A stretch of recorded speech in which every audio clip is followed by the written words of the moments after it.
سلام و درود بر همه زبان آموزان و داوطلبین آزمون OET.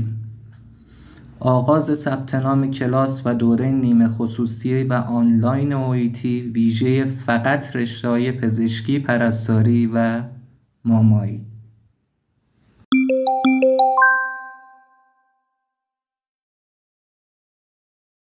ویژگی‌های دوره عبارتند از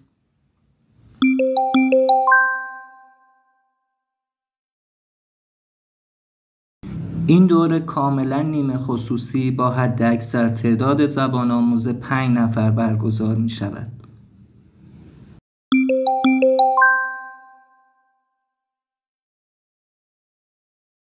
تاریخ شروع دوره روز یکشنبه 15 بهمن ماه سال 1402 خواهد بود.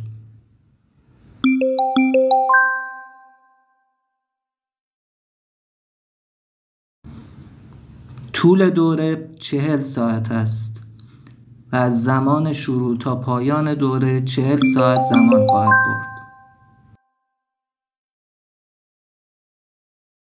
زمان برگزاری دوره 10 الی 11 و نیم شب، یک شنبه ها و سه شنبه ها هر هفته برگزار خواهد شد.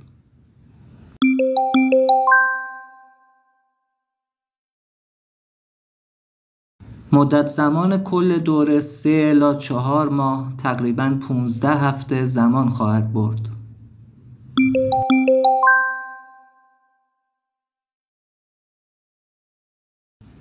لازم به ذکر است که مهارت‌های مشترک مانند لیسنینگ و ریدینگ بین پزشکان، پرستاران و مامایان مشترکاً برگزار می‌شود.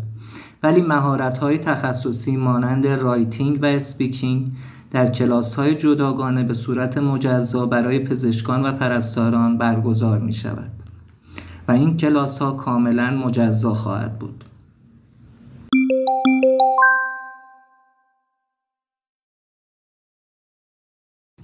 پس از اخذ قرارداد، یک عدد فلش درایو که حاوی کلیه کتاب‌ها و متریال‌های OET از سال 2014 تا 2023 است به آدرس شما به رایگان ارسال می شود.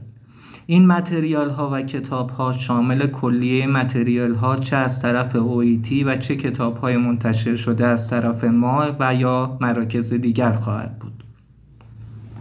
در پایان لازم می دانم که بگویم در پایان دوره سطح زبان شما تقویت نمی شود. دوستان به این نکته توجه کنید. شما نمره OET مورد نیازتون که همون حداقل 350 است رو کسب می کنید یا به زبان دیگر OET یاد می گیرید و سطح OET شما تقویت می شود. انتظار نداشته باشید که در 40 ساعت سطح زبان شما تقویت بشود. هدف ما کسب نمره OET است. هدف ما تقویت سطح زبان نیست.